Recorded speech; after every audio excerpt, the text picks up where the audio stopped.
meant for an adult audience. LoveLine may contain sexually oriented content. Listener discretion is advised. LoveLine with Adam Carolla and Dr. Drew. Hey, it's LoveLine. I'm Adam. That's Dr. Drew. Phone number 1-800-LOVE-191. Dr. Drew, board-certified physician. Addiction, blah, blah, blah, blah, blah. Oh, man. Hey, Drew, you sitting down?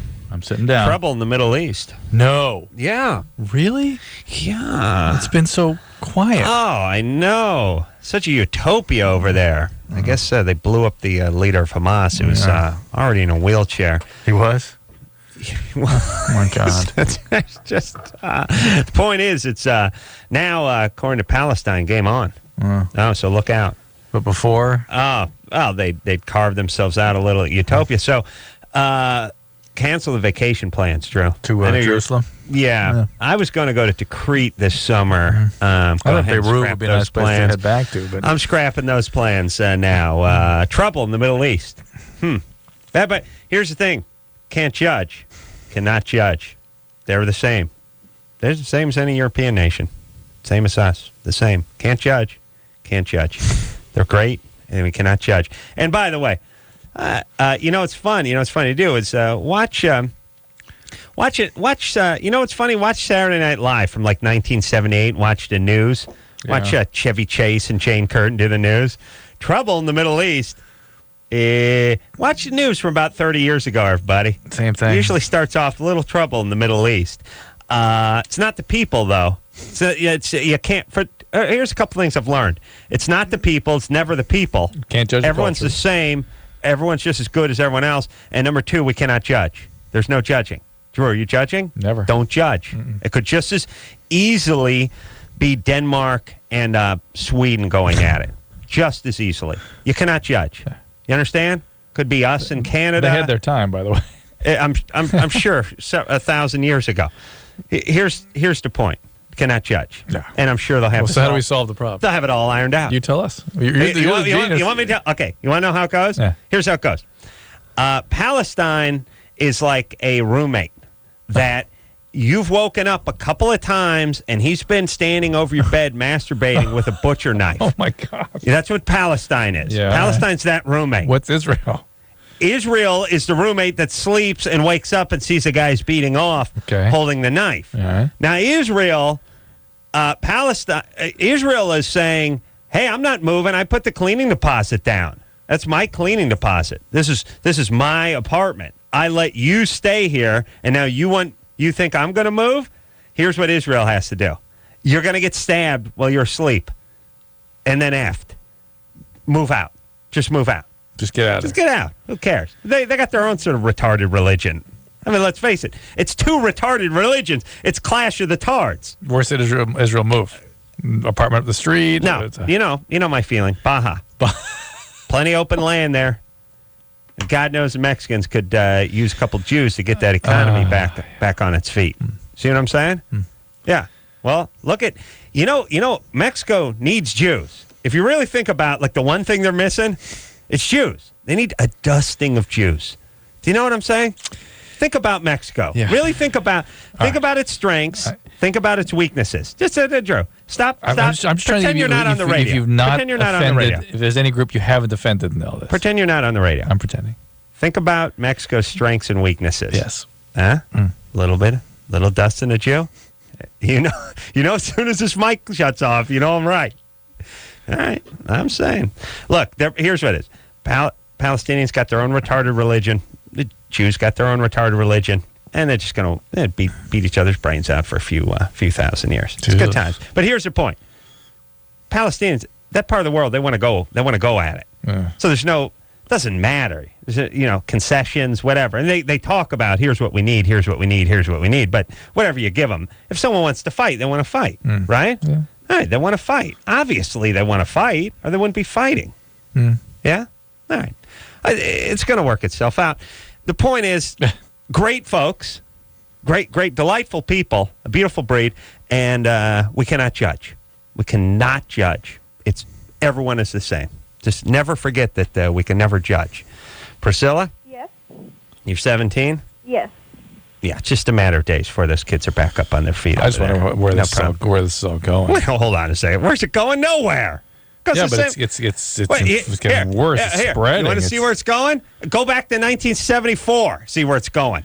I'm worried. I'm going to go back to 19. It's just actually it's like just going. 1610. No, it's just a bunch of people living in a big dirt ashtray, killing each other. It's just going to never end. It's not going to end. It just keep going. They're just stupid enough to dance. That's all. Again, we can't judge. Religion, it's a beautiful thing. It's a wonderful, positive, beautiful, positive, wonderful thing. It's never accounted for any misery in human beings. No. And, if we didn't have the religion, imagine what kind of place this world would be living in. Us atheists, I'd just go home and stab my wife in her sleep and have a ritualistic, paint helter-skelter with the blood on the mirror. I'm an atheist. I can do whatever I want.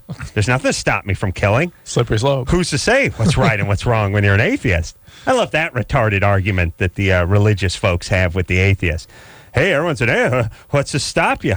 What's to stop you from just killing your wife? What's to stop you from sacrificing your kid?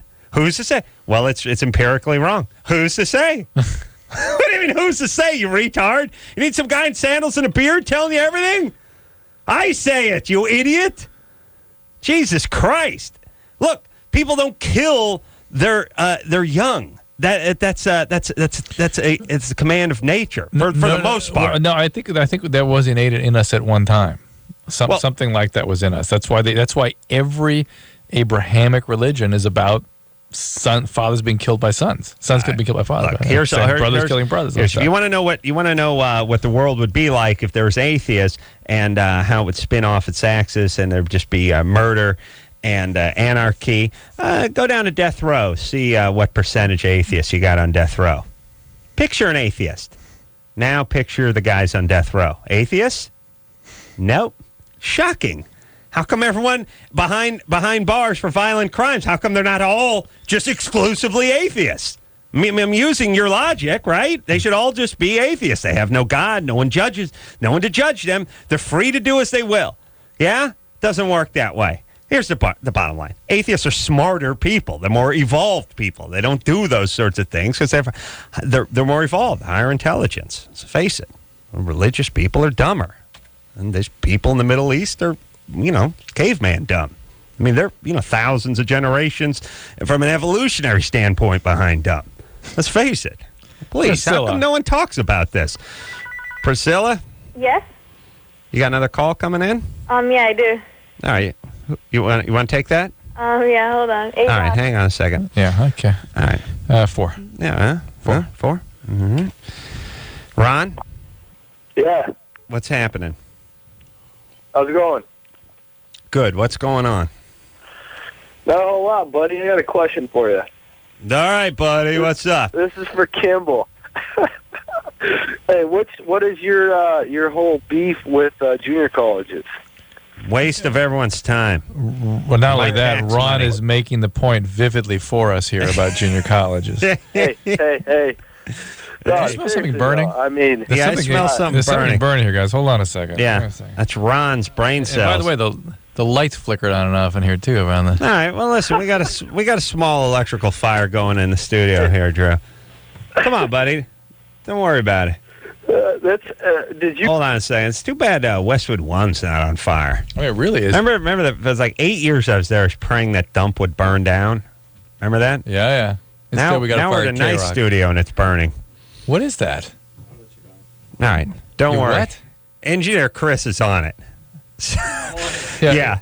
Yeah. Don't. Pick Yeah, your we're face. cool. What's the smell about? Well, listen. Here's the thing. It smells synthetic. It smells. And by like the way, there's not a burning. thing in the studio. It's not made of plastic or some sort of DuPont fire something, right? But I mean, look, it's hazy. this place would melt faster than it burned. Yeah. Yeah. All right. So we're getting 5 kinds of brain cancer sitting here. That's what Drew. I'm talking about. It's all good. Yeah. As you know, I have environmental allergies. Molds. Yeah, killer molds, and then the fibers in the synthetic carpets also. that's all good. Yeah. Those are another set of nut jobs we need to get rid of, by the way. Drew, don't worry about it. I'm worried about it. I can barely breathe. It's a little hazy in here. There's It is hazy, yeah. Something is obviously burning. I'm going to go with electrical fire. I would agree with you. Yeah. You smell that? Producer Ann is in Crazy, here. yeah. She's brought her nose. How hazy it is in here. You can see smoke. Well, Chris is on it. Chris, what do you got, buddy? Chris went out, took a leak, and he came back. He forgot why he left. We're going to call the engineer. So He's gonna call How the about the engineer. fire department? Oh, please. No, we're not on Scott Mason. Not a fire, it's smoke. I can't breathe. You can breathe. Come on. Well, I Look at can your breathe. hypochondriac. Breathe, but I'm saying. Let's go. Just turn the air on. Let's suck it up. Yeah, we're cool. It's no problems. All right. Ron over here was saying something. He was proving the point about the JC. He's making it. Yeah, I think he's just stoned and wanting to talk. Well, yeah, and Ron? Yeah. All right, so you want to know why I bag on junior colleges? Yeah. What's the deal? All right. I'm putting Ron on the phone because it's like I can hear him thinking. He thinks loud. You know? Okay, here's the thing about junior colleges. A good concept, but not really if you think about it. It's really a place. It's purgatory for bad high school students who don't want to get jobs. And Drew doesn't want to pass judgment because Drew was one of these chosen one types, silver spoon types, went to a nice college. I went to junior college along with a lot of my loser friends. I know what this is. This is you're a horrible student in high school, and all of a sudden, you now have a place you can go where it's like high school. They don't take attendance. No one calls your folks when you don't show up. You just kill time there. Right. It's made well, it was supposed to be for adults, right? Here's what it's made for. Junior college is made for people who come from other countries to this country who want to either learn English as a second language or continue their education or get certified in this country and whatever they were certified in their country. People who are serious, not slacker dropout losers who are stoners in high school, are going to continue their crappy student ways. You guys should be going to work or joining the military. There's a reason you're not in college. It's because you're a bad student. Right. All right. And nurses. Nursing is good. Yeah, Junior nursing's college has good nursing training. I don't know that. Yes, they do. Okay. Here's all I know. If you want to enter some sort of program that takes a year or two, it's just a fast track program for something, fine. You just go in there, playing a little hacky sack, a little co-ed this, and taking a little general that. You'll just be floating around for 6 years before your stepmom boots you out of the garage. That's basically how it works. All right. Waste of time. Meanwhile, we're subsidizing it, and everyone looks at it as something noble. Where are you going? Oh, you're continuing your education. What do you continue, stoner? You got stoned your senior year. You never did anything. That's why you're going there. So there's a big pack of losers. And by the way, they just sit around and plot against a man. Yeah. Everyone there's angry. They're all cast-offs. They're all losers. No one can make it. The faculties are losers. The students are losers. It must have nothing to do with their responsibility in the whole situation. Yeah, everyone just sits there and complains about the government. Okay. That's basically, unless it's a democratic government in there in which they just sit there and complain about their family. Priscilla? Yes.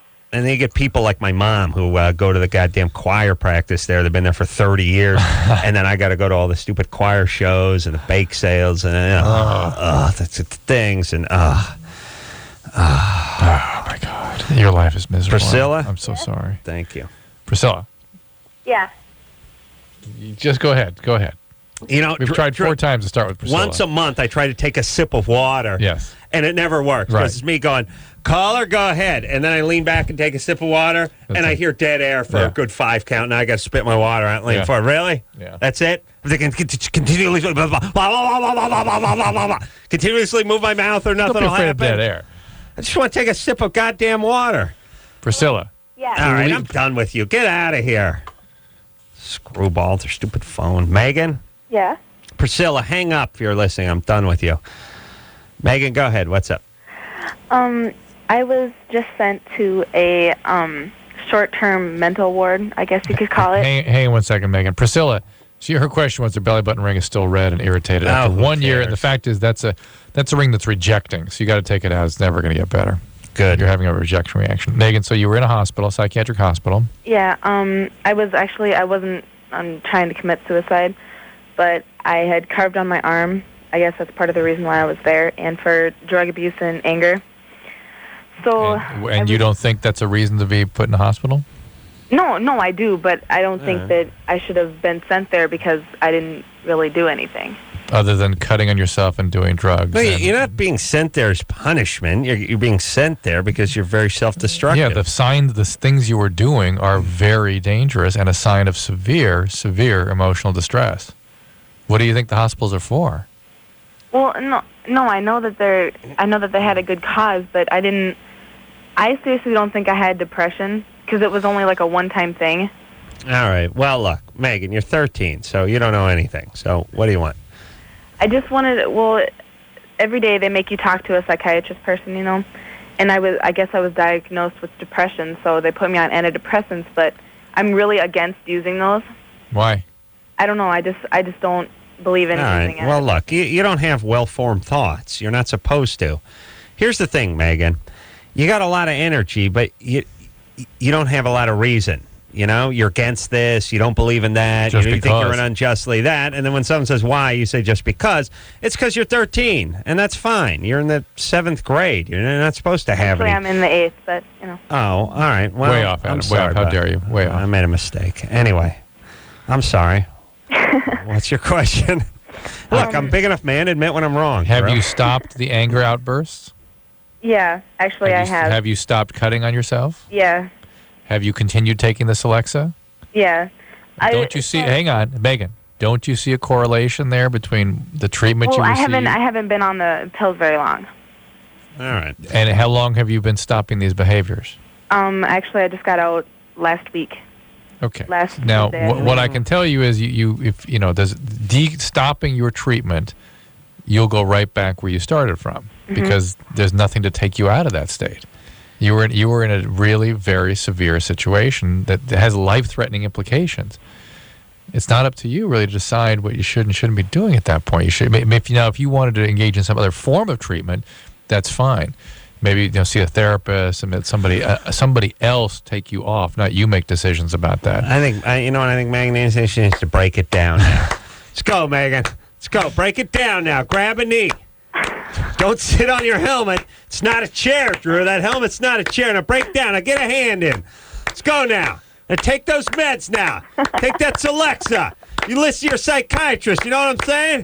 Come on, people love you, baby. Let's go now. Get a hand in, all right?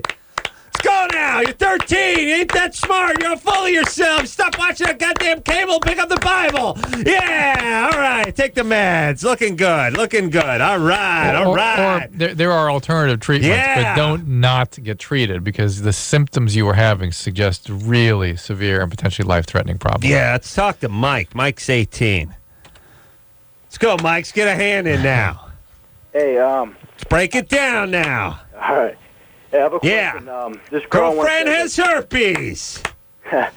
Oral or vaginal now. Get a hand in. All right. This girl I want to get with now, she has... Oral or vaginal. Get a hand in.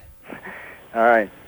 This girl I want to get with now, she has... Oral or vaginal. Get a hand in now. She has herpes. Which is it, Mike? She has herpes. Oral or vaginal. Let's get a hand and break it down. Which is that it? helmet's not a chair, gentlemen. Grab a knee now. Which is it, Mike? Vaginal herpes. Vaginal. Only took 9 times before he said it. First, nothing. The first 11, nothing. The 12th one. Yeah. So. The 12th one, herpes. Yeah.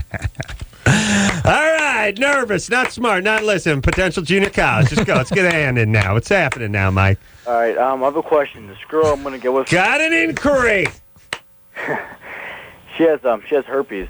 Herpes now. There's a revelation now. Get a hand in. Oral or vaginal? Vaginal. Okay. Vaginal herpes. Moving in the right direction. Slowly, but moving.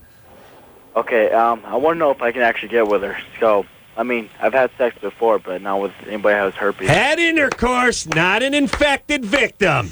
Are you sure? What do you say, Drew? Put the condom on. Put the Still condom not on. 100%. Still not 100%. Scrotal herpes. Get a hand in. Definitely don't want to be screwing with her when she has an outbreak. Okay. No sexy on the outbreaky. Helmet's not a chair. How do I About know what? that? How do you know that? You don't know that. That's part Gotta of the take problem. a word for it. So And should I not sometimes- get with her? What? Should I not get with her then? We can't answer these No one questions. said not to get with her. I just said that you can't. There's no foolproof way to prevent the transmission, and if you No have sex with her guarantees. Death and taxes. Only guarantees. during an outbreak, even with a condom, you will probably get it. Okay. And sometimes bring in, what did you call it the other night when you bring in some new material? Re-exposure. Can't remember. Drink after each show or race head like Etch-a-Sketch. Yeah.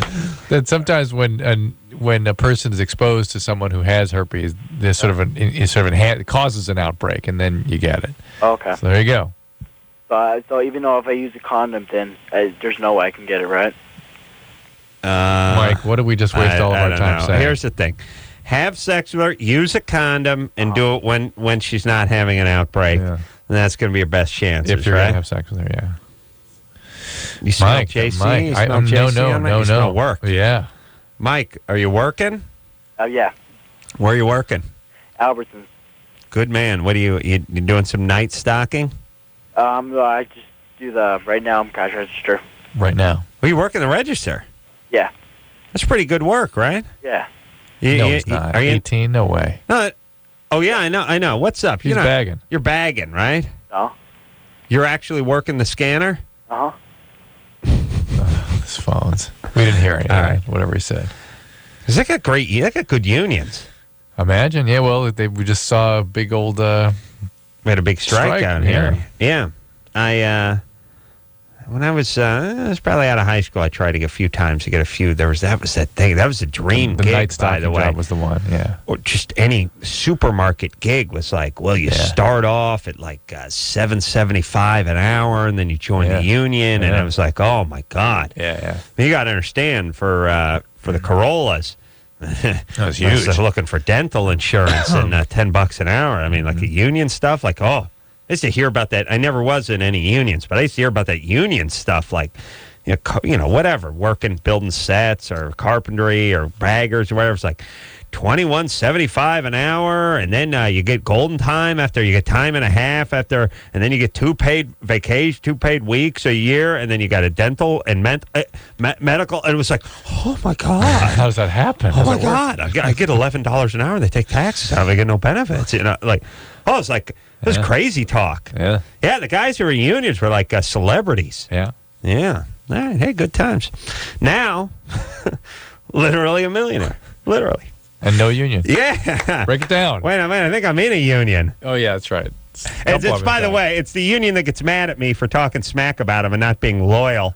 It's like, it's like the SLA being mad at Patty Hearst for not being loyal. It's like they kidnap you, they rape you, they take your money, they force you into the trunk of the car of their union, and then they're like, how dare you speak disparagingly? What word am I looking? Disparagingly against us. It's like, I didn't want to join your crappy union. Yeah, it's great. It's run by a bunch of dental work. Well, think about the actors. Oh, just a bunch of. Okay. All right.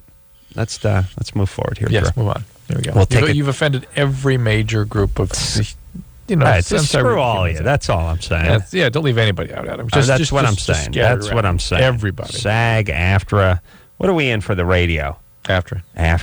It's extortion, everybody. It costs like a few $1,000s. They just take it out of your paycheck. And then they're like, hey, how about supporting your union? SAG does this. They all do it. And they send you stuff like, hey, we're voting. Hey, the guy from Highway to Heaven is running against Melissa Sue Gilbert this year for treasurer. Who gives a rat's ass? I didn't want to join your crappy union. You forced all of us, you extortionists. Please. And then it's like, oh, he went on Kilborn and said bad things about us. Shut up, you pussies. Nobody wanted to. How many people would join your crappy union if we had a choice? Please. Just out-of-work commercial actors who suck. Thank you. It's not that bad. As unions go. Think of what they do. Okay. Right. Good health coverage. Yeah. I will take a quick break. We'll be right back.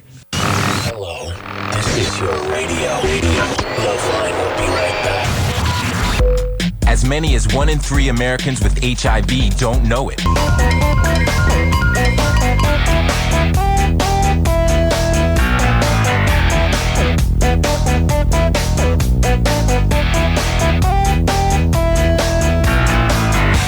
Hey, everybody, it's the LoveLine. I'm Adam. That's Dr. Drew. Who's the engineer over at Westwood 2? Ken? Is that Ken? Yeah. Mr. Excitement. Doesn't sound like Ken. Oh, okay. There you go. All right, Ken. Well, let's ratchet it up a notch, would you, Ken? Come on, let's go. Let's break it down, buddy. Because let me tell you something. When I get that 3, 2, 1, go. That's how I come out of the gates. Yes. And when I get the 3, 2, 1, you're on. Then I come out like gangbusters. Yes? Always. All right. Ken potted me down a long time. I was done listening. Yeah. All right. All right, buddy. All right, that's good. And I want you to point, even though I'm not there. I want you to see a point, all right? There it goes. He did. Yeah, we saw it. We saw it. Now, Felt it. I got Brian over there. He tells me when people point, and more importantly, when people don't point. Of course. All right. We got to move forward with these Here we calls, go. Drew. Yes. Did I tell you about my plan, though? Which one? For Middle East? I had a plan. I'm done with the Middle East. Letting those retards just fight it out till they're all gone. Be great. Then we make a giant ashtray, make a giant cat box out of the entire place. Here's the thing. Great people, though. Can't blame the people. Bad government. And we can't judge. Great ideas. Huge, great ideas. Wonderful. Anyway, just incredible religion. We can't judge. Beautiful, wonderful. Here's the point. God bless them. They're going to do great. Those kids are going to land on their feet. Another 100 years, they'll be fine. Driving home in traffic from LAX yesterday, sitting in traffic about 3:30, 4 o'clock. Yeah. LA On now. Sunday, right? Sunday, yeah. Yeah. Sunday's traffic time too. So it's now traffic time all the 24/7. time. Yeah. I've realized. Oh, yeah. And I don't know what goes on in Los Angeles that we didn't do the math on the massive influx of illegal aliens and or other people just coming from other parts of the country into this country. The massive growth in this and how we've not done anything but fill occasional pothole or two and lay down a couple of miles of subway in the last 25 years. I don't know who's to blame for any of this stuff, but it just seems like we got too many tards in there that are worried. We got these Maxine Waters types of the world that are worried about getting freeway off ramps named for ex-black leaders and not so much into mass transit stuff. Or I don't know, they have their own like retarded agenda. Whatever it is, it doesn't seem to be realistic. And as you know, I have many ingenious and valid plans. Here's my newest. Everyone's complaining about the price of gas going up. Yes. Everyone is outraged how it's, oh my God, it's $2.35 a gallon. Okay, here's my move. Kick it up to $5. Now listen. Gas, $5 a gallon. Here's what we need to do. Here's what, and tell me if you disagree, Drew. Now actually shut your hole if you disagree. All right. Just keep nodding. We need to thin the herd out on the highway a little. Oh, I see. Few too many folks driving around with no license, no insurance, and cars that got 4 belts showing on all 4 tires. You know what I'm saying? Breaking down, unsafe, unskilled, undocumented, uninsured. And these are the guys that are overheating in the fast lane come rush hour and bottlenecking the whole goddamn freeway. Pump it up to $5 an hour. Now, here's my deal with all the folks that can't pay $5 an hour. Good. That's going to cut a certain percentage of riffraff off the road. That extra $2.50 a gallon, all going into mass transit. It's all going into buses. It's all going into monorails. It's all going into everything. And how about alternative energy sources? It's going into everything transportation but cars. Yeah, it's not going to be widening freeways. We're not going to be building more freeways. We're not going to be doing double deckers. It's just we're going to take 30% of the people that are on the road now, we're going to pull them off the road. We're going to put them in effective transportation, mass transportation, and we're going to subsidize them. That extra $2.50 I'm paying a gallon, going right toward your free bus pass, going right toward your van pool, going right toward all of it. There it is. Then look, if you want to drive, utopia, and I'm one of the people that, you and I, we may have to drive because we work at a different hour. We work at a different place. Let's say you'd have to drive in. Yeah. Okay, here's the deal. We get penalty. When you drive in tonight, your car gets, 19 miles a gallon. The way you drive it gets 4.5 miles a gallon. 22 miles from whatever. It's going to cost you $6 a round trip extra, whatever, to get in and get back, and that's what it is. All right. Yeah. So be it. Now, if you decide, well, I don't want to pay that, then you're free to take the bus, which is an effective, viable, or the monorail or whatever this huge surplus is going into. The more you drive, the more you subsidize the guy who ain't driving, who's leaving his car at home, who's taking the bus. And by the way, you a-holes who want to drive your Hummers around, you're really going to be doing some subsidizing. Well, there it is. Good. Yeah? Yeah. Any problems? Perfect. There you go.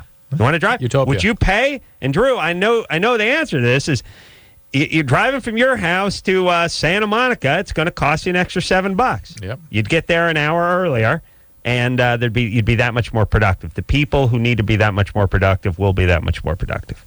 Yes? And you'll be giving back. And will not be gridlocking. Yes? Good times. We cool? Yeah. Stop air pollution. Utopia. Cut down. Utopia. Cut down congestion, air pollution. Utopia. Yes? Utopia. Okay. What? That's it? There we go. All right, I thought of it. We're done. Are we done? No, it's never going to happen.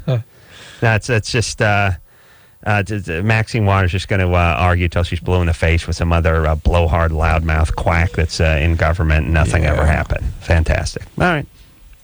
Aaron? Yeah? You're 18? Uh-huh. What's up, baby doll? Well, I found out today that I'm pregnant, and Oh, boy.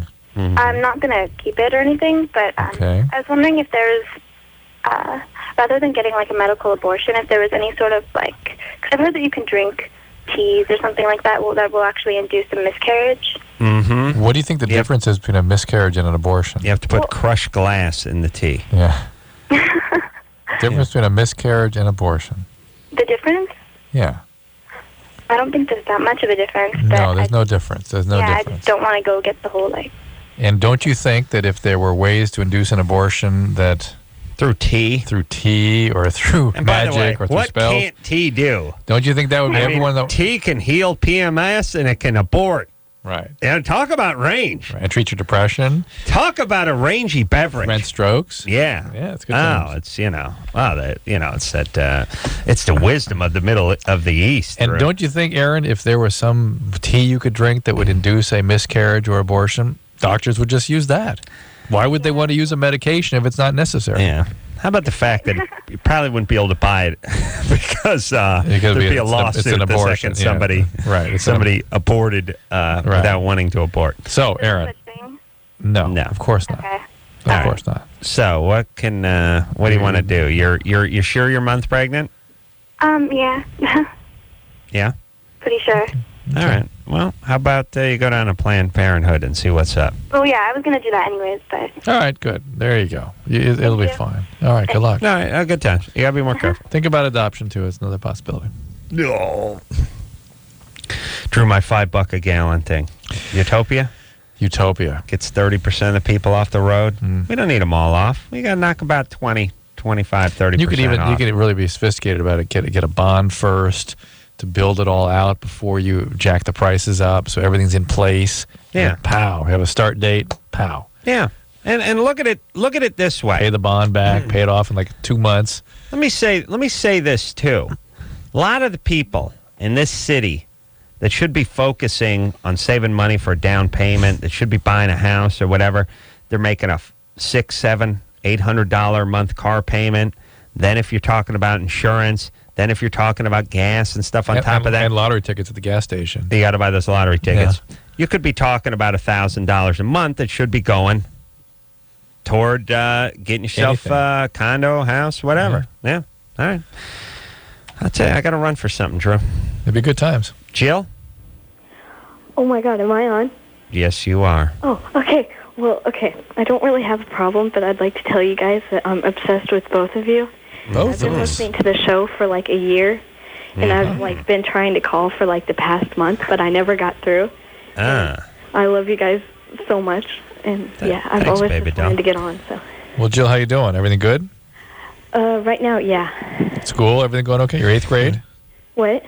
You're in 8th grade? Oh, I'm in 7th grade. 7th grade. See, we had a 13-year-old earlier. Drew always thinks they're older, and I always think they're younger. But we can always, the one consistent thing is we're both always wrong. Yeah, we're both always off. We had a 13-year-old. I said 7. She was in 8. Now we got 13-year-old. You say 8. She's in 7. There you go. But Jill, where are you living? I'm in Evansville, Indiana. Beautiful country. Salt of the earth over there. Fantastic. Were you ever out in Los Angeles? No. Good. Well, if you ever are, you got to come visit us. Sucks. But when you do come, plan to spend a lot of time on the freeway. Yeah, let me. Here's all you need to know about the difference between Indiana and Los Angeles, because Drew and I have done a little traveling. You go to Indiana, people are happy. You pull off the side of the road. Yeah. You go into the 7-Eleven. You go into the gas station. You go, hey, could I use the bathroom? They go, sure, y'all. Go ahead. It's right back there. And you go to Los Angeles. You go, can I use it? No, you cannot. No, it's out of order. No. That's basically what Los Angeles is you getting yelled at by people that work at gas stations, wherever they go. Yeah. Here's your choice: either they yell at you or they don't understand you. They would yell at you if they were able to make out what you were saying. So you gotta stay there in Indiana, where there's nice people letting you use the bathroom. Well, I went into the bathroom one time at a gas station, and the bathroom was closed on a weekend, so I didn't get to go to the bathroom. Ooh. Yeah, they closed the bathroom on a weekend. Yeah, well, here, like the 76 station at the bottom of my hill, has had a out of order sign on it for 9 years. 8.5 years. Soapy. Clean soapy water for the windshield. This place sucks. Yeah, just the abuse we get from the people that work at the gas station sucks. All right, Jill. Okay. Hey, but listen, God bless you, baby doll. And you'll be heading into the 8th grade soon. Yeah. You got a boyfriend? Yeah. You do? Yeah. What's his name? I've been going out with him for like 5 months. Yeah. What's his name? Tommy. I like the sound we of like that. Tommy. Tommy's good people. What's he, how do we say this? Is he an 8th grader? Yeah, no, he's an 8th grader. Or is that what he said? I don't know. No, that's okay. You're a little nervous. That's all right. Yeah, I am really nervous because I love you guys. All right. What junior high you go to? I go to Washington Middle School. Yeah, that's good. Very generic. Yeah. Jesus Christ. How Middle of many the country is Washington? so good. Well, it's just this is bad. It's not that that's good. This is bad out here, yeah. Really? It's good because everyone's so pleasant and industrious and...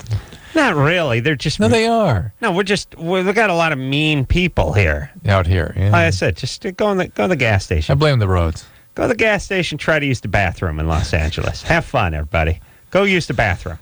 See how that works for you. Yeah. See how that's going. See how that works.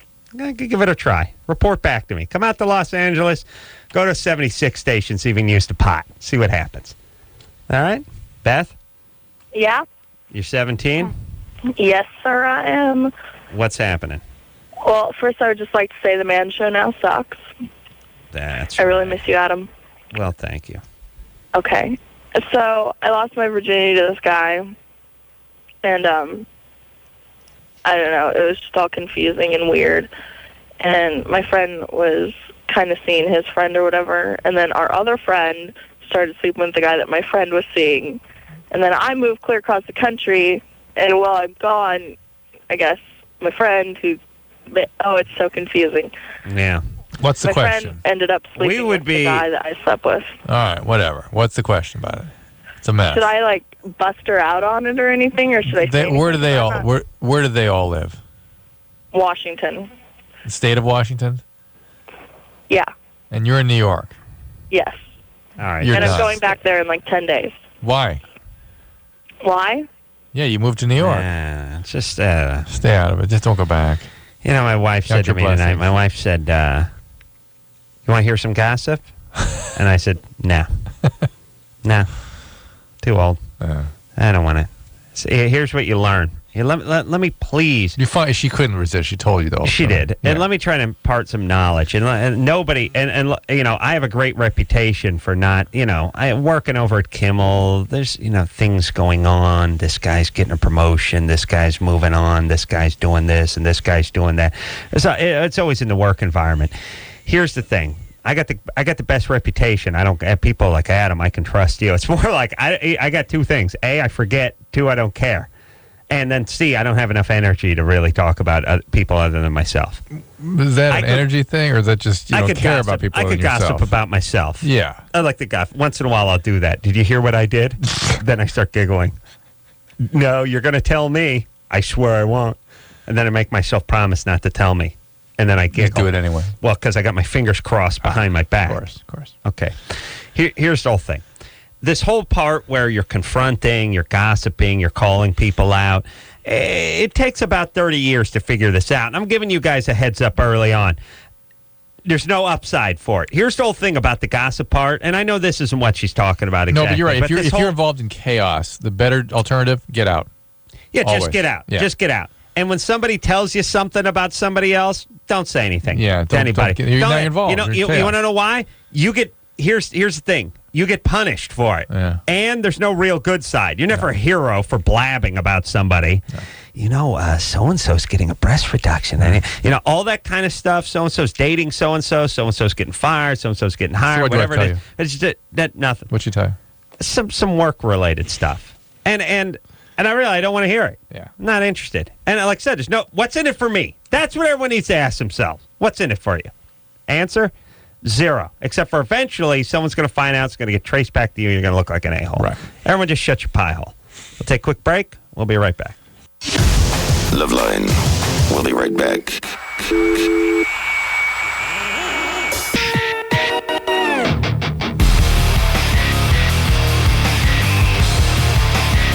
Yeah. Oh, yeah.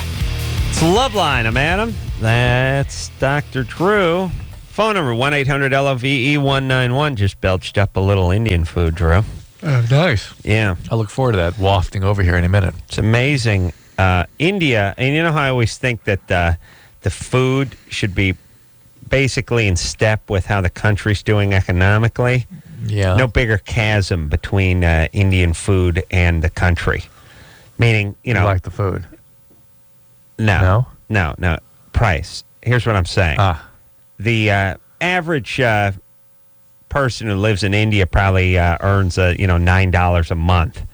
Meanwhile, you go do some Indian takeout for $2, it's $63. Wow. And it's super expensive. That's the food the aristocrats eat. I don't know what It's a caste society still over there. I guess that's what it is, but I'll tell you, I don't know if you can't eat Indian because even though you're ironically a man of exquisite passion, spicy food is not good for you. Does not agree with me. Yeah. I think you would explode with passion. Yeah, maybe. It would divert me from my passion. It'd be very disappointing. Trying to stuff TNT into a volcano. You know what I mean? Like it might put it already out, right, but it's to extinguish the whole thing. Yeah, blow it out like an oil derrick. Like you're already bubbling over with passion. You couldn't, you have to just. Drew lived 1 year on just cups of flour, just from one of those sifters. He just sifted it right into his mouth. Was trying to put the passion out. All right. Anyway, the point is, Indian food, delightful. Expensive. Super crazy expensive. Probably the most just sort of like takeout. Like, you think you go take sushi out, costs you $50, $60 sometimes. Indian food, $65. Where the hell do you go for Indian food in your neighborhood? No, you got to drive. Takeout? You got to drive around. Wow. Yeah. I drove over to like somewhere in Studio City or something. Oh, my goodness. Jessica? Hi. You're 17? Yeah. What's up? I'm on orthotricycline low, and I was also diagnosed with strep throat, and they gave me the liquid penicillin. Liquid penicillin? Yeah. And I know that like when you're on antibiotics like penicillin, like the pill doesn't really work, and so. Not typically penicillin. Not typically penicillin? Not typically penicillin. It's actually tetracyclines and what are called macrolides that typically do that, but penicillins could do that. So is penicillin an antibiotic? Yeah. It's like the first antibiotic? One of them, yeah. You just don't really. You just hear about penicillin and then you hear about antibiotics. Antibiotic just means kills bacteria. That's all it means. Yeah. It doesn't kill viruses. It kills bacteria. I assumed it was. You don't see the tube. Or not even kills bacteria. It may just withhold their growth. Sometimes it just stunts their growth. You just don't hear the penicillin and antibiotic put together. You know what I'm saying? It's its own thing. Yeah. Yeah. So anyway, you'll want to typically you would finish out this packet, with a condom, and then we start the next packet. You're okay.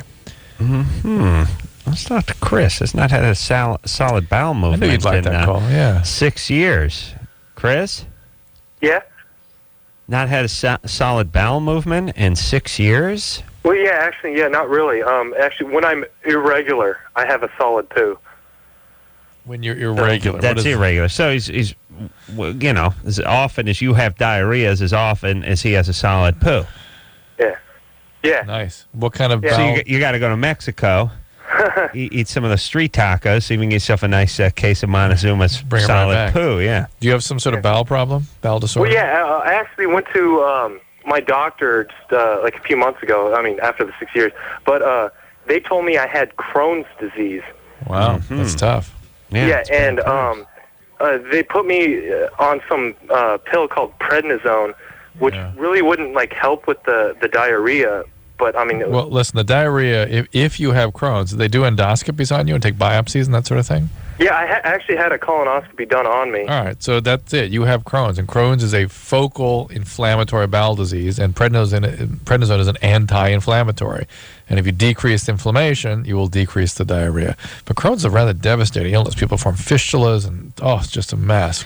So you want to be sure it's under control. Yeah, and talking to a guy who's had a carbuncle near the ani, I can tell you, not a lot of sympathy from the young 20-something-year-old friends either.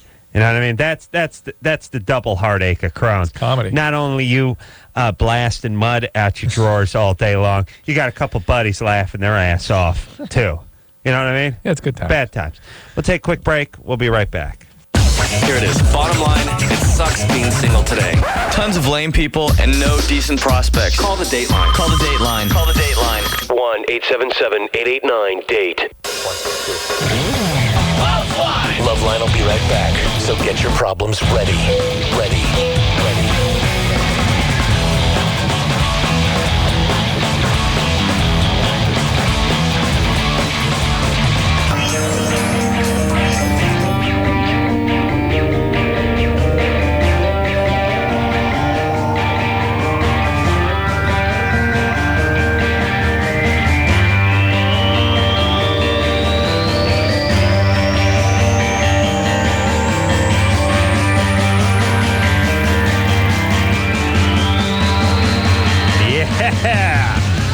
Oh, yeah. Yeah.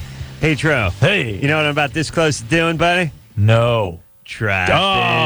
No. Ken, don't tempt this guy. He will do it. He will do it. I swear to God. I'll drop trap. I swear to God he'll do it. Just don't do it. Don't make me drop trap. I'll drop trap. He'll do it. I'll drop trap. I'll drop trap. I can tell you, but I have to kill you.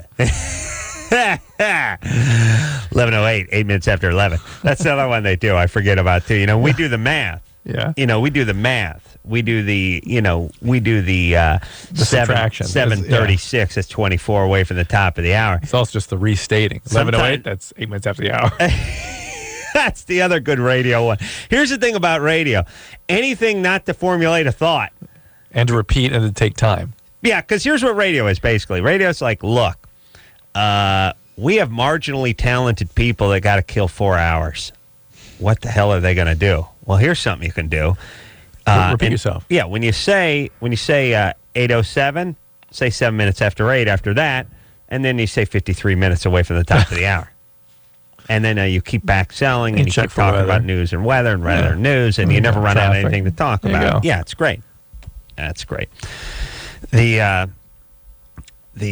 went over to, there used to be a guy who used to work in a city called the Nasty Man. Oh, yeah. He was this bald guy who, God, did he blow. And KLSX, who does the talk out here, that, I don't know how they managed to stay afloat.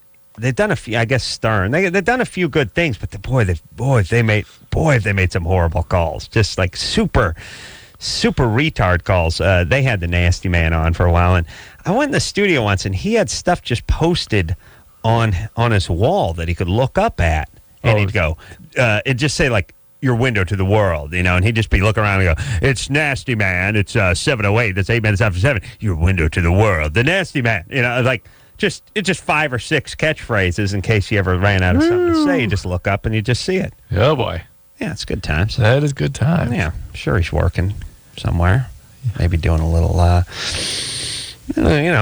doing weddings, things like that. A little mobile DJ work. Yeah. All right. All right. You know the thing about KLSX, by the way?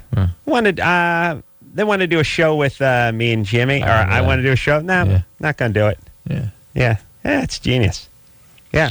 Got the nasty man. Kimmel and Corolla? No. Not enough talent there. Yeah. I'll tell you, those radio programmers, genius. Boy, there's some sharp guys. Very, very sharp fellas. Super smart. You think TV guys are stupid? Think how stupid radio guys must be. You know what I'm saying, Drew? Yeah, they're stupid enough to be in this business, which is a pretty good business. Yeah, you know why? Because it's there's no competition. It's your only competition from other idiots. So all you got to be is the top idiot. Yeah, they didn't on this station on K-Rock. They wouldn't put me and Kimmel on together for a while. I remember them telling me, the program director at this station or the general manager told me Kimmel wasn't on-air material. He was a behind-the-scenes man. Good writer, good producer. Not a personality. All right. Well, there you go. And who knows? He may still be right. We don't know. You know what I'm saying? Don't judge. Cannot judge. Cannot judge. Shannon? Yeah, hi. What's happening, baby doll? Well, I actually heard your comment about the gossip, and I do agree that it is ridiculous, but it actually does serve as a function. In pre-adolescence, like, I go to UCSD, and I'm a developmental psychology major, and I just went through all this adolescent stuff.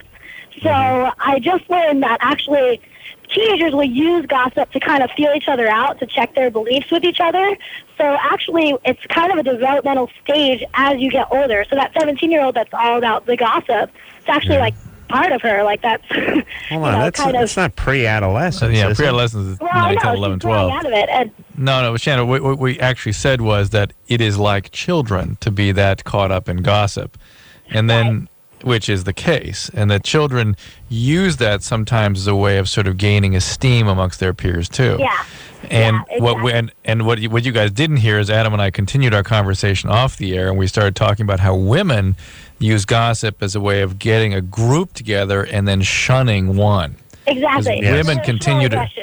Women continue to shun just the way, believe it or not, other primates do, and men have essentially no shunning instincts. They just don't do that.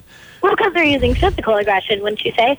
I would say because the brain's wired differently. Yeah, it's just the way it is. Smarter. Right. Shannon, you're a developmental psychology major. Yeah. For kids, for children, humans, just the whole life spectrum. Yeah. Well, yeah, exactly. But my focus is going to be adolescence. So. All right, don't get into that. That's a cop out. Why? Why? Because let me explain. Everything for kids is a cop out. What? Entertainment for kids, cop out. Wait, well, what do we talk about all the time? That that's the time you can make a difference is when people are kids. The kids are the children's books. But this is trying to therapeutically help kids so they don't get screwed up. Let me explain how it works. Here's some clay, Junior. Get busy. No. I'm going to go blow a butt. What do we get? The vending machine. But look at all the screwed up older adolescents we get because nobody intervened when they were young. Listen, here's a child psychologist work. The psychologist. Here, draw something. Here you go. Here's some construction paper and a marks a lot. Go to town, Junior. Then a kid draws a picture of somebody stabbing somebody else. Who's that? That's Daddy. And what's he doing? Stabbing Mommy. Okay, let me talk to Mommy, Daddy. He's got some anger. He feels as if the father's being aggressive. Yeah, here's some clay. It's a cop-out. I mean, you're doing the kids some good, or maybe you are, maybe you're not. But whenever you work with kids, whether it's children's books, children's entertainment, children's psychology, it's a cop-out. It is. It means, see, if you worked with adults, they tell you it was no good. The kids, they can't do it. They're just working with clay the whole time. Here, draw a picture. Well, the idea is just to form attachments with them and help them in the attachment formation. Here's some dolls. Here's some clay. Sit on that very small novelty chair. I'm going to sit on the big person chair over here, and I'll watch you. Yeah? And then once in a while I'll get called in the court and screw up something. It's interesting that you would have no appreciation for this. All the child psychologist is really supposed to do, fundamentally, is attune to the child. Just attune to them as they do whatever task it is that they need to do. They don't. That's the child attuning to the puppy then. You don't need 14 years of schooling to sit there and to hand the kid some clay. That's all I'm saying. Now listen, it's a cop-out gig. It's just like writing children's books. Cop-out. That's all. I'm just saying. Shannon? Yeah. But listen, it's smart. It's a good move. It's easy. Well, she's talking about adolescents too, by the way, not children. Well, that's where it gets a little Right. tougher. You're dealing with the 11-year-old that was molested and is trying to F his stepsister. There you That's go. different. Okay, now what happens if early on we detected something and realized that this 11-year-old was being molested, most of their life? Wouldn't you say that child psychologist is absolutely important for finding that kind of stuff so that they aren't affected for the rest of their lives? I mean, if he can spell molested out of clay, I guess you can actually make an M out of the clay. Just call me back when you start getting into the clay and construction paper part of it. I was a part of a consensus conference down in Atlanta that Rosalind Carter put on, of all things, and the consensus was that the earlier the intervention, the better the outcome, and that the overall consensus was that most interventions to be effective, really in terms of lifelong change, must be entertained by age 8. Really? Yeah. Yeah, good times. Yeah. Never going to happen. All right. Wait, someone's got a problem with my go ahead. gas part. Yeah, go ahead. No, Who take else the- over here? No, That's take treatment the for gas depression. All right. Paul, Yeah. you're 26? Yes, I am. All right, yes. The problem I have with the gas price idea is that I'm a single working father, and Hold on a second. It's like become like the Phil Henry show. You say bizarre, off the wall things, and people call up and react to it. Hold on, he's a working father.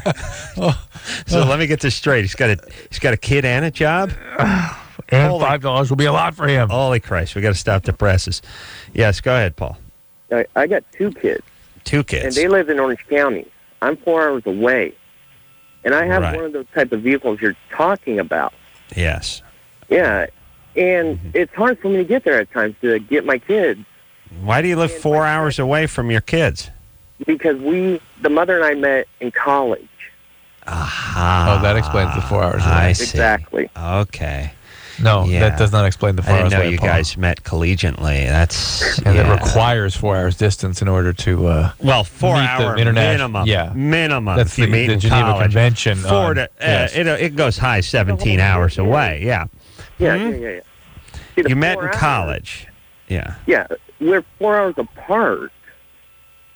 Because I live down here in Visalia, and she's in Orange County. And our question was, why did you choose to live? Why do you live 4 hours from your kids? Well, we met in college. All right, that's number one. Then, that didn't answer our question. Well, we're 4 miles apart. 4 hours because apart. we're 4 hours apart because I live out here in Visalia, and she's 4 hours away. Hold on, Drew. Let me get this down. You live 4 hours apart because you live 4 hours apart. You got it? Okay. All right. Well, Paul, you've made a very compelling argument against my $5 gallon gas thing, and I'm gonna reconsider. I'm gonna reconsider it now. Okay. I didn't know you were 4 hours away. Latte, Drew. It takes a big man to admit when he's wrong. Yeah. And this Paul must have anchored this speech and debate team at that college he met his wife at. Brown. Because obviously Ivy League. Because this man's bulletproof. He is made of Kevlar, this cat. I heard Cartman make a better argument today on a debate. Couldn't just call me fag 300 times and hang up? It would have been more compelling. All right, so he disagrees. So here's all I was saying. Forget it. I was saying, let's charge $5 a gallon for gas, and the extra $2.60 goes right into subsidizing all mass transit, buses, everything, free passes, everything, including giving people free passes. Right, but now that Paul chose to live 4 hours away from his children, we have to stop. We got to stop that. We'll put that. I got some. As a matter of fact, Drew. And by the way, I got to stop the paperwork from going through. Oh, good. And by the way, I got to stop it now. He decided to live 4 hours apart from his children because he's 4 hours apart from his children. 4 hours from his children. So, there you go. I'm unclear whether he's divorced or never married, college, had kids, got pregnant in college. No, whatever. What do you think? No. I'd like to know. I got to know. Paul? Yes. Are you married? No, we never married. She did a 360 on me and started hitting me and calling me names and everything. By the way, 360 would be her right back where she started You're from. facing the same direction. She did a 180 on you. Yeah. Right. All right. So she did a 180 on you and started beating on you. Yeah. All right. So now she's raising the kids. Right? So you have the It's sort of 50-50 custody. Well, 50-50, but you're 4 hours away, and unfortunately. How could that be 50-50? Well, it's more like 70-50. Okay, Paul. All right, buddy. Take care of those kids. Oh my! Right, At least again, he's 26 to take care of kids. That's very God bless him. articulate. God bless him. And puts together a very compelling Like I said, argument. Cartman, better debater. She did a 360. Much better. Spencer, Yeah? you're 13. Yeah. What's happening? Well, okay. Girl? Yeah, I'm a girl. Yeah. What's going on, girly? Female girl person? Yeah. I've never heard of another girl Spencer. But anyways. No, it's usually a dude name, but you like that though, Adam. I love that Joey and Sam and what's it? Frankie. Yeah, Frankie can go Butch Dyke though. Spencer. That's a hot name for a chick. Thanks. Yeah, Logan. You got it going on. What's up? Logan? I don't know. Is that a good Logan's nice. Yeah. That's nice for a girl. Yeah. That's like with Spencer. There's not a lot of Logan guys out there either. Yeah. All right, go ahead. Okay, well, over the past summer, I was put into a inpatient treatment for suicidal tendencies and depression. Mm-hmm. Yeah. And I was put in by my dad, and my parents are divorced, and my mom basically didn't approve of it, and she pulled me out early. So, my treatment wasn't finished there, basically. Right. And so, and this sounds really bad, but the people I met there, they gave me ideas to continue, my bad habits. Like what? Like drinking and experimenting with drugs, and becoming sexually active. And well, Drew, what about that? I mean, don't some of those treatment places, isn't it sort of like prison, like a guy who's maybe a marginal offender gets put in with some hardcore people and all of a sudden turn into a hardened criminal? Yeah, and I'm not sure that has been thoroughly studied the way maybe it should have been. For instance, even in chemical dependency units, people will often find out how to use more harder forms of things. I would think if you're talking about people in their 30s, it would be less likely. But if a you're talking 13-year-old with a 17-year-old, and there's all sorts of discussion about whether these populations should be mixed and how you monitor them if they are. There's going to be a lot of effing going on too. There's going to be information and fluid exchange. Yeah. So that's not so good, Spencer. Really, but why don't you get back? It's all a sign that you're really seriously still in distress. So why don't you get back to the people that were treating you, at least make contact with them? Well, see, the problem is it was at, a hospital, kind of far away from where I live, and my mom's really against it. And right now I'm seeing a therapist, but my therapist went on leave because her daughter's, ill or something. Yo. So I'm kind of left, deserted. And but this is the issue. When you feel abandoned like that, you start acting out. So you gotta get a referral to somebody to connect with while your therapist is gone. This won't work if you're just sort of drifting out there. Okay. Okay. All right, baby doll. But it's good that you know this. You got some insight. That's you good. Do. Yeah. Yeah, you're all right. You're 13. Just don't do these things you think are such great ideas. The solutions to your problems, what you think are solutions, are the problems. Mm-hmm. Are certainly going to become the problems if you indulge them. Well, I've already done them, so. All right, you got them out of your system. I'll tell you what would be good is a colonic, right, Drew? Yeah, that cures everything. Didn't we have Dave Navarro? Dave Navarro in here? Yeah. Got a lot of what the body does is it stores toxins. Oh God. Okay, you're like a locker for toxins. Okay, you got to flush them out. Hey, you ever feel tired in the morning? Yeah. Alarm goes off. You don't feel the alarm goes off. You wish you could sleep for another hour. How'd you know? Yeah, I know because you've stored toxins. Where did I store them? They're in your bowel. They're in your lower intestine. Wow. Yeah. I got to get that out. Yeah, we live in a very toxic environment. I'm going to the bathroom right now. Yeah, you could pass a big bowl load of toxins. You ever walk into a bathroom and it's really rank? Yes. Those are toxins. You're smelling other people's toxins. Oh, my God. People got bad farts, like Jimmy. Oh, he's full of toxins. Full of toxins. They just it's like a chemical plant exploding. You see what I'm saying? Yeah, I'm beginning to believe you. Yeah, actually, you start doing that math. It's like, yeah, okay. Maybe Navarro's got a point. Oh, my. Michelle? Hey, what's up? Hey. 20. What's going on, baby doll?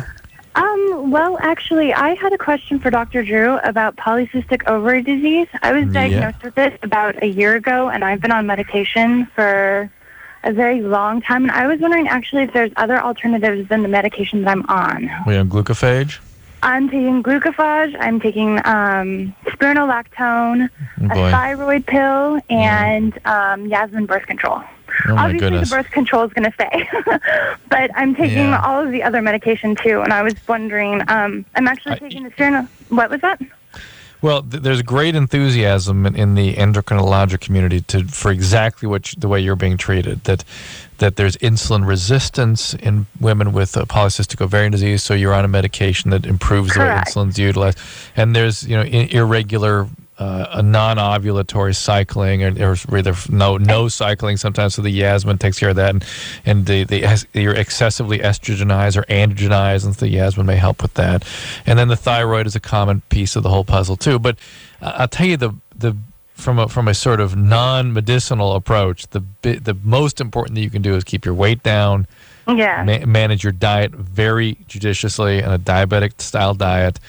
And exercise regularly. Why? Will do a ton. What is that? Why? Because that's the big problem is they tend to get overweight. They tend to get insulin resistant. And you can take care of all that with diet and exercise. Well, you got to drink a ton of water. And get rid of the toxins. You got to drink. You got regular enemas. Yes, that's it. Flush the toxins. Your body becomes like a sponge that stores toxins. I love when people give bad, just retarded analogies. They go like, you know how if you dropped a sponge into a dirty sink filled with water, how it would absorb that dirty water, and then that would be in the contents of the sponge? Yes, your body's the same. It's like, hey, Dr. Tardo, just because you came up with a lame analogy doesn't. People just love the imagery. They don't understand. They've never studied science or biochemistry. It's all just magic to them. Yeah, it's plaque. It builds up. At least from years. You could shunt. Slug it. Oh my God. Yeah. I like. There's this new product out there now where the doctor comes out. I think it's called like Cortislim or something. Yeah. But the guy starts with Dr. Cinnamon or whatever his name is, and he goes, "No offense to casual dieters, but this isn't for you." That's another. I like that approach too, where they go, "Look, if you're just trying to lose 5 or 10 pounds, this product is not for you." Where don't tell me it's not for me. I'm a full-time professional dieter. He's offended. They have a very strong union too, the Casual Dieters Union, the CDU. Oh man, it is a powerful lobby. I bet. Very powerful lobby, Drew. And they're like the NRA. They'll get you right out of office. You do not want to offend the casual dieters. Nice. All right. No, take a break. Take a break? Yeah. All right. Want to take a little whiz? Yes. Let's whiz. All right. You know what I think? You know my problem is? Which one? Well, this one. Okay. Drew and I urinate together as a bonding ritual and as a release. As a release. There's a release and there's a sexual component to it. I'm not all the time. Oftentimes. I'm not going to lie to people. There's a definite sexual component to us urinating together. It's also, and more importantly, it's a social interaction that we have. Yes, a social moment. And sexual. Yeah, social. Drew tries to guess whether I ate asparagus or not. No, there's no guesswork in that. He's almost 100% on asparagus intake. Yeah. Here's my point. I'm now used to urinating every 22 and a half minutes. Yeah. Doesn't work great when I polish off my bottle of Cabernet and pass out at 2:30 in the morning. I get up at 2:52. You know what I mean? By the way. Yes. 2-3 times a night. Oh, you're whizzing. Yeah, I'm whizzing. I thought it was just because I'm getting older. I'm down to 1. No, here's my point. We have gotten our timing right. Our kidneys into it. I think if I go more than 30 minutes without urinating, I'm going to explode. It feels like it. I want to drive from my house to Santa Monica. I got to catheterize myself. Could it have anything to do with the 40 cups of coffee we drink just before we go to bed and then 2 bottles of wine that you drink? No. Let's go pee. Come on. All right. Yeah. All right. I'm going to whiz on this. All right. We'll be back. LoveLine. LoveLine. We'll be right back.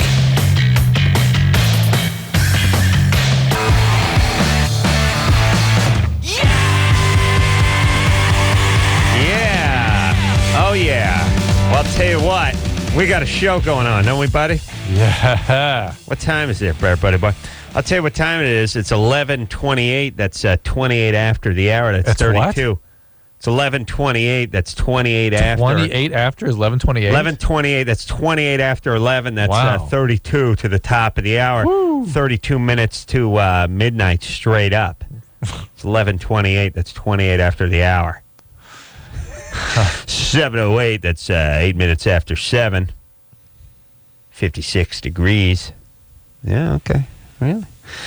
All righty. Let's get to the phones here, buddy. We got to help the kids. Yeah, let's go. That's what I'm about. Yeah. I'm about the kiddies. Jennifer? Yes. You're 15. years old, 15. yeah. That's right. What's the I matter? think you're pregnant, baby doll? Yeah, actually, I'm sexually active. Yeah. Oh, really? Okay. Yeah. I don't know. And I'm writing it was now. like back in February, like in the beginning of February, I went to go see my friend's band. And one of my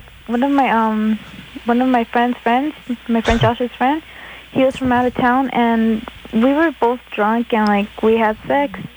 But I have a boyfriend. He lives in Nevada, and I don't live with my parents. So my boyfriend thinks that I live with my aunt. Why don't you live with your parents? Because my parents live in Mexico. And how'd you end up here? Well, it's because like my parents used to live here, so like they moved to Mexico, and I just stayed here because I didn't want to go. Wow. Like I told my boyfriend that I was staying with my aunt, but I'm not staying with my aunt anymore. I'm staying. How are you? With my friend. Oh boy. Yeah, and Your well, parents. after Your parents. Hold on a second. Your parents moved back to Mexico. They just left you here? They just left you here? Well, it was my decision. Like I wanted to stay. I didn't want to go. So like. Yeah, Jennifer, I know, you're you're 15. You don't make this. You can't make. You're not in a position to make decisions. It's a like different culture, and we can't judge. It's illegal. It's abandonment. That's illegal. We cannot judge. Different culture. Everything's the same. Why did they move back to Mexico? I don't know. Low self-esteem, or what happened? Why did they move back there? They just I don't want to know. move. They just moved back there, so I don't know. What do you mean you don't know? They didn't have a discussion? You came home one day and they left a note, gone to Mexico? They didn't tell me. They just said, no, we're moving to Mexico, and like I didn't want to move. So like, no, my aunt had custody of me, but I don't live with her no more. So like, I'm living with my friend Moy, and I had sex with him too, but my boyfriend doesn't know. Oh boy, Jennifer, you got to get some help. Right now, I think I'm pregnant, but I don't know, and I'm scared because I've had these bumps, my vagina too, and they look like pimples, and I'm afraid that might affect like the baby if I'm pregnant. Hey, Jennifer. Yeah. You got any brothers or sisters or anything? Yeah, but they don't live here. They left. They left to Mexico. Yeah. And you don't know how or why. No. Okay, and you're living with your aunt. Oh, no, you're not living with your aunt. You're living with your friend. My boyfriend thinks I'm living with my Right. Okay. Hey, you're in Highland Park. Why don't you check out the Hillside Home for Children? Go to Hillside. It's over there on Avenue 64. Avenue 54? 64. 64? Yeah, Hillsides. Well, hold on a second. Throw yourself on their mercy. Yeah, Jennifer, look, first off, your boyfriend is in Nevada. Forget about him. Break up with him. Yeah, done. Well, but she needs more. She can't handle stuff like that. She needs somebody to like intervene here and take her off the street. Basically, she's on the street. Yes. Yeah. Okay, listen, Jennifer. Here's the whole thing. I don't want you to end up a statistic, and I don't want to pay for all your crappy kids either. So it's a win-win thing. I want you to work out well, and I want it. I want it for selfish reasons too. But that doesn't mean I don't care about you. Stop having sex with these guys. Number one.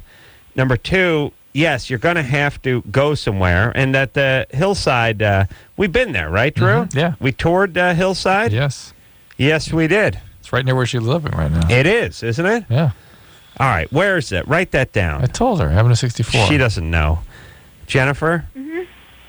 Do Do you have and 64 in Meridian? I think is where it is. Do you have a something called a pen? Yeah. You do. Yeah. All right. So you write. I don't know if they necessarily can take her in, but they might be able to refer they're her going to out. help her somehow. Yeah, exactly. They got a real nice facility over there. Planned Parenthood is another thing you check out. Pasadena has a Planned Parenthood. All right, Avenue 64. Avenue 64. Hillside. Home for Children. Home for Children. Hillside. I took a tour of the place. Great people, great facility. Okay. Okay. All right, they're going to take care of you. Okay, thank you. Take care of yourself, baby doll. You call us up and tell us how you're doing, all right? Okay, thank you. All right. Who, Lord? Parents just went back to Mexico. Yeah, took off. Yeah, many things missing. Many pieces missing. For all we know, they may have, begged Jennifer to come with them, and she just took off or something. You're right. Okay. I was listening to an interesting story about the history of psychology today. They were talking about Skinner and aversive conditioning, this kind of stuff. And he was talking about how animals learn in the face of aversive stimuli.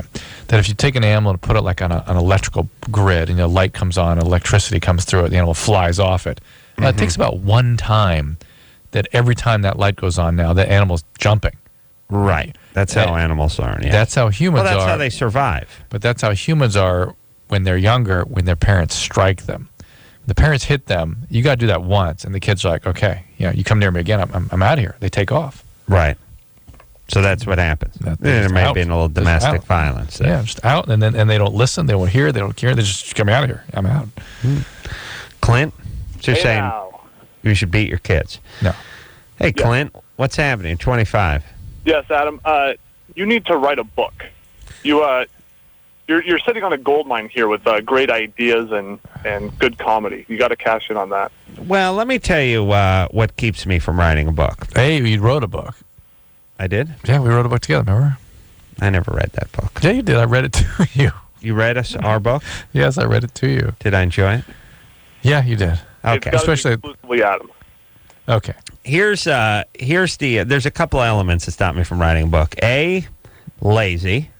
Okay, I got that figured out. Okay. B, actually not illiterate, but damn near. Doesn't matter. I'm not really. Realistically, I read at a solid 9th grade level. Yeah. But I spell at like a 3rd grade level. You don't spell. And he mixes spelling and the lazy. And then third, a very unnurturing environment. I got to stare at Dr. Drew just looking at me like a grouper through the wall of an aquarium. Yeah, but that doesn't affect your writing when you're out of here. No, but I'm not sure what's genius and what isn't. You see, later on when I leave the station, oftentimes the following day, people say, I heard that rap about this or that. I was laughing my ass off, and I said, what are you talking about? And they'll say, whatever it was, and I don't know what they're talking about, because when you're in a room with two people that don't care. Two? Well, make it Ann and Anderson and whoever. Chris.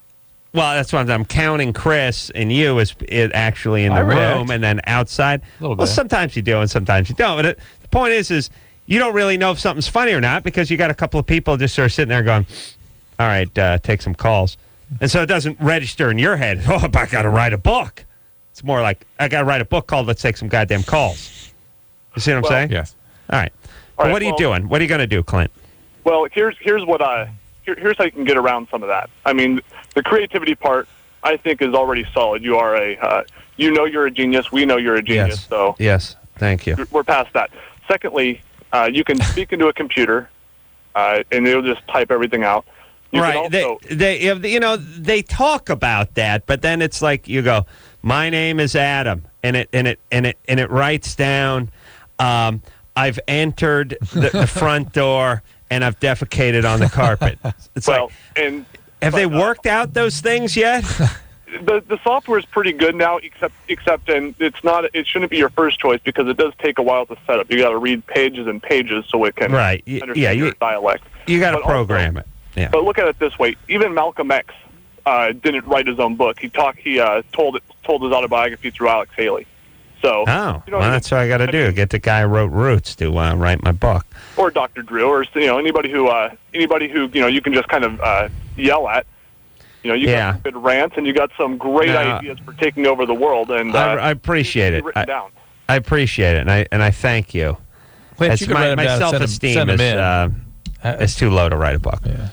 I realize I'm a genius, but I also have to weigh that against low self-esteem. Adam has an aversion to his creativity being contained in something so not ephemeral as the written word. You're lucky. In other words, your creativity, your creative process has to exist in time and space. It can't be contained on a page.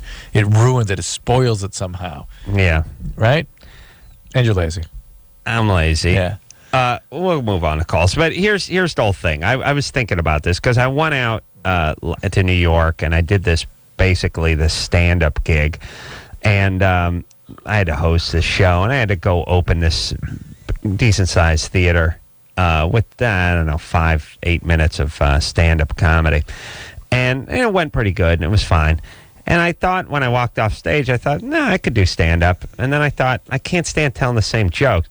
I don't mind having the same thoughts, which I oftentimes do, but sometimes writing it down and just saying the same joke over doesn't.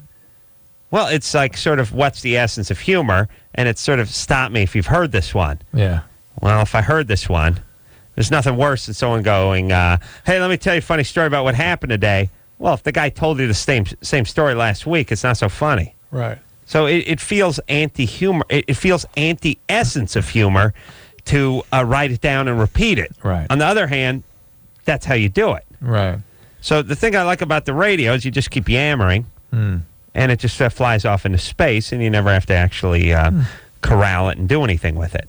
Yeah, Woody Allen was able to keep things, use different mediums to keep things renewed. And yeah, you know what I mean? I love Woody Allen movies, but if you watch his movies, you'll see the same joke happen over and over again. It's similar material, but it's new every time.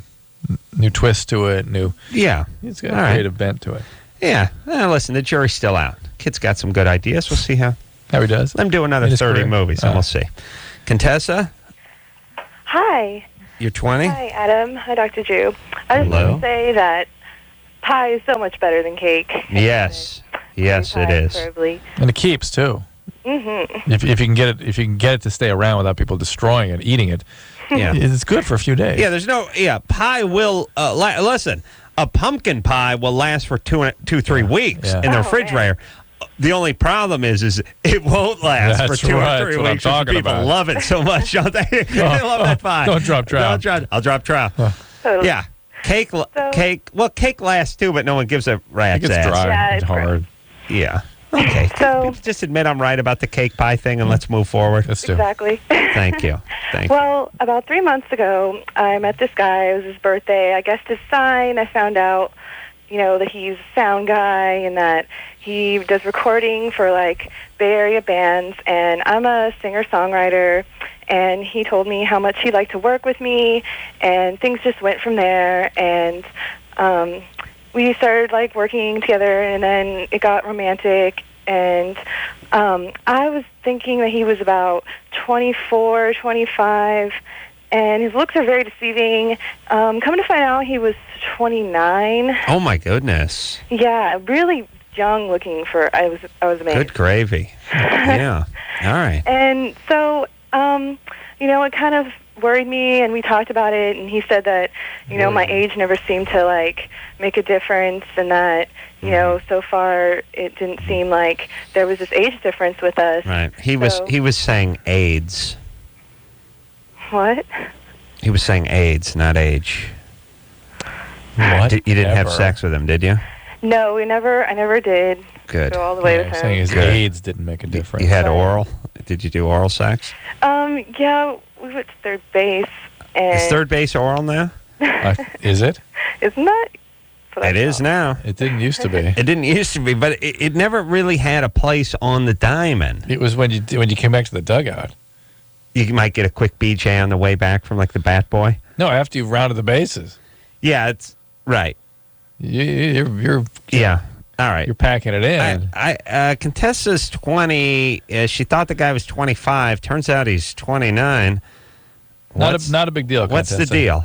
So now, after like about 3 months, I find out that, I get in this little kind of tiff or whatever, and then I start talking about my feelings or whatever, and he tells me, you know what, I don't care, and if you don't like it, then just don't come over here anymore, and totally, like, decides he's going to blow me off. Mm-hmm. And so now I'm wondering, like, I don't know, it seems like, I guess it could have been a too good to be true kind of thing, but I really, like, we've got all these, like, ties now with, like, music and things. I was really getting things started, and now I don't All right, hold on. Whoa, hold how on. long were you dating him for? 3 months. All right, he was just having a good time. Yeah, what do you, Contessa? Is this your first relationship? Yeah, you sound green, baby. Well, have you had a lot of chaotic relationships? One or the other. This is brand new, or you generally have chaotic relationships that don't last. I guess it's not any more chaotic than other people's relationships. Come on. Yeah, it is. Yeah, people say that a lot. I'm never even sure what that means. Like when they go, It means I know, a lot of when people in similar situations, I guess. Joe Jackson will do that. Like, well, sure, we have problems like any other family. It's right. That's a total cop out, complete and total cop out. Yeah, it is. And why is that relevant anyway? That's like saying, well, I have pancreatic cancer. I mean, just like every other, eventually somebody gets cancer. I mean, everyone gets that. It's like, no, yeah, this is serious stuff. Okay, You're not you're bad. right. I needed someone to tell me that. Okay, so look, this guy may have just been hanging out, having a good time, seeing if he could get past third base with you. Or who knows? Or maybe he just had enough of Contessa's kind of chaos. Yeah. He just kind of bailed out. Whatever it is, it was 3 months. You had some S's and giggles, and you're moving forward. Or he's moving how do forward. I get my things back from his house? How do I talk to this guy after this? Well, you have things that are legitimately yours. First off, like what's there? Is anything worth anything? I guess more sentimental. Like what? Well, like wanting to see him. I got him this like nice swivel chair for his like recording studio. And yeah, that's his. What did you leave there? Well, I told him I needed it back because I was just giving it to him because I didn't have room in my house. All right. See, this is craziness. Yeah, it's just you don't have it. You want to confront him. Right. You're hurt. You want to stay involved. You want to keep the dance. Here's going. what's going on. I think he saw hers a little too young and a little too nutty. Yeah. Had some kicks. Realized she's a little too mature and a little chaotic. Well, by the off way, a little, and now she's coming after him. Right. And by the way, when he backed off, it was because she was dumping on him about the age thing. Kate coming at him and how dare you? Right. And he went, fine, that's it. I'm out. I'm out. And then when he was out, he was out. It's been 13 minutes since we've gone number one. Let's go. All right, we'll be back. LoveLine will be right back. So get your problems ready. All right.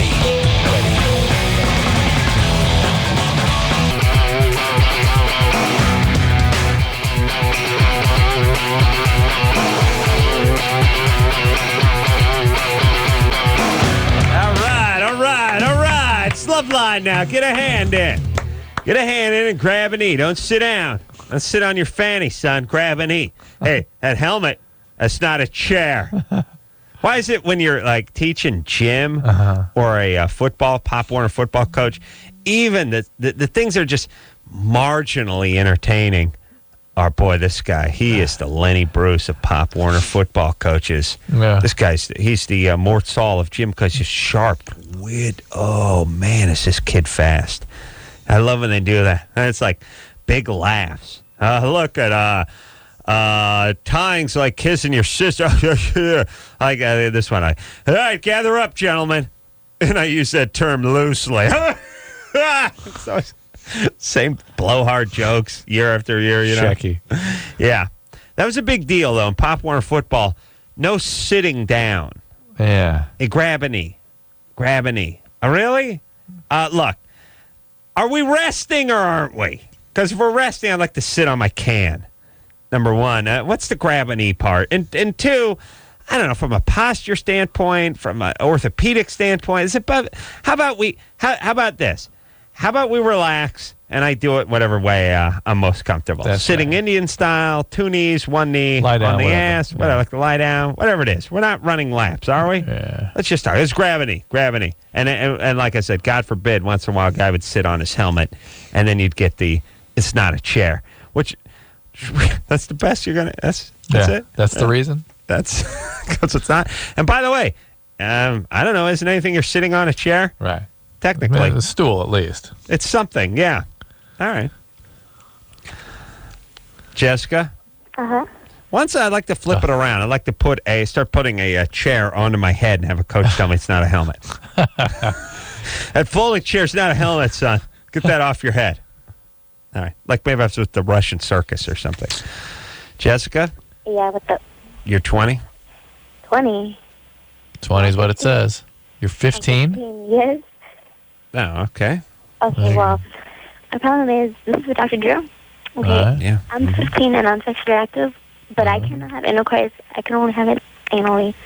And I don't know if, I'm uncomfortable. Like, I'm about to do it with my boyfriend, and we've been together for 7 months. And every time that I'm ready to do it, I can't. But you are doing it the other way. Yes. That's the only way that I feel comfortable doing it. Sure. What do you mean comfortable? Well, she's old-fashioned.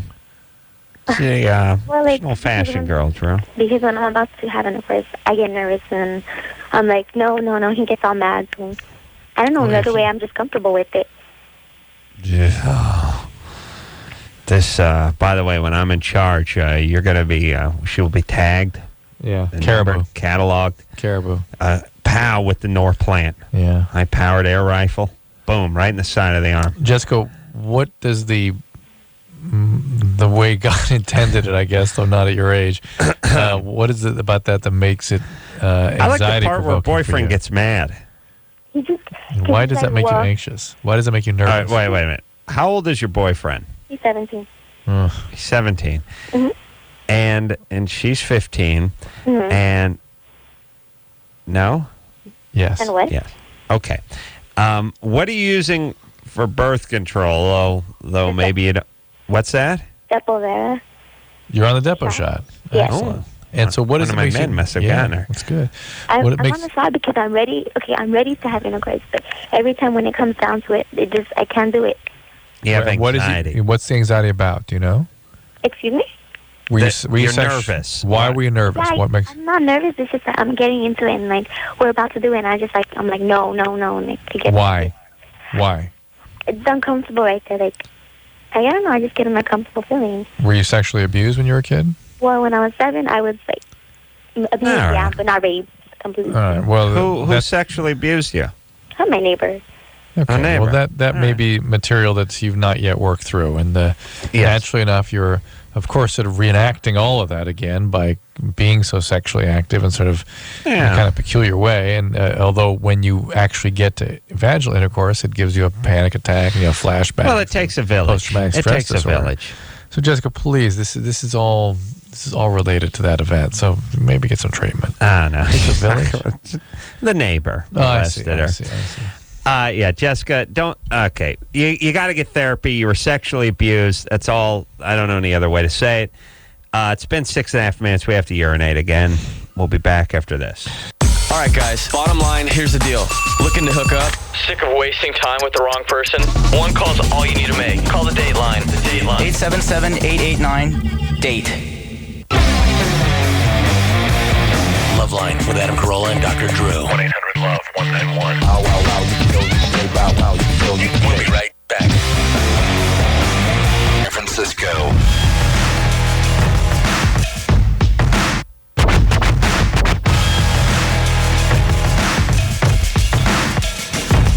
All righty. Well, there you go. It's 12 and 30 seconds. It's 30 seconds after 12. Wow. That's 59 minutes and 30 seconds away from 1 o'clock. That means the show's over, everybody. Huh? God bless you all for listening. We'll take a little break. Nikki Sixx is coming in here. You may remember him from a little group called Motley Crue. He's got a new group, Brides of Destruction. He'll be in tomorrow night. So until next time, this is Adam Carolla for Dr. Drew saying mahalo. This has been LoveLine. The opinions expressed on this show are not necessarily those of the staff, management, sponsors, or this station. The producer for LoveLine is Ann Ingold. LoveLine is a presentation of Westwood One Entertainment.